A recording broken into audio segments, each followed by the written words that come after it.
So today I want to talk to you a little bit about what is microgreens. Now, behind me is the Memorial Day 2019 garden that we started up here in central North Dakota over Memorial Day weekend. And there's a lot of what is growing in there that you can grow as microgreens.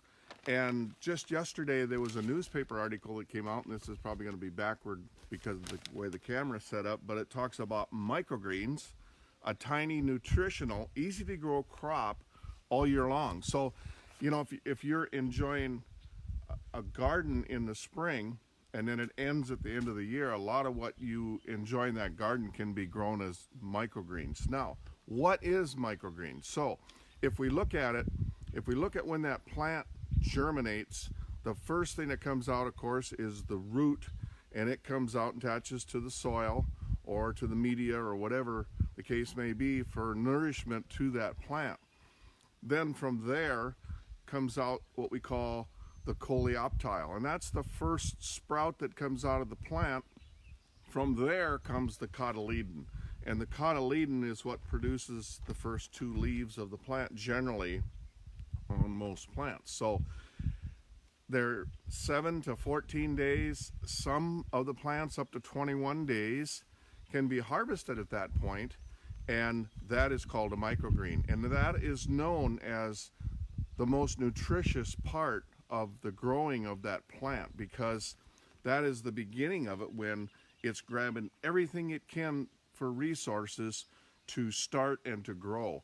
And so that's why there's such nourishment in that plant. So microgreens are being grown, they're being distributed in farmers markets. There's restaurants being used. They're used to garnish salads. They're used for smoothies. They're used just to munch on. But it's getting to be an increasing popular crop. Every day I learn more about microgreens and the benefits of them and the expansion of it. Now, there's another side to it as well. There's a business side to the microgreen market.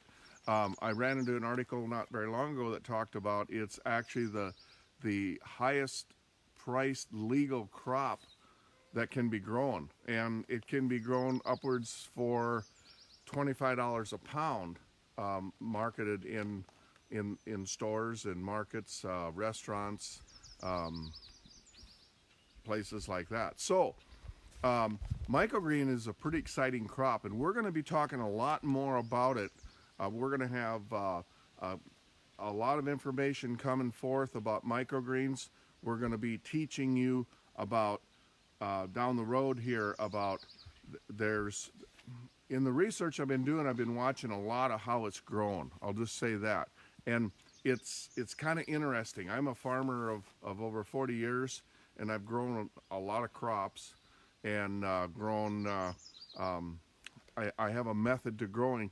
And so I look at how some of these microgreens are being grown, and I was just on the phone this morning with some of the people from that I concur with through the Soil Health Academy and so on, and we were talking a little bit about the nutrient density that's produced in these microgreens. And I'm going to teach you and show you through some of these videos I'll be making for you about how that's attained through and why there's such nutrient density, how there can be greater nutrient density and maybe not so much.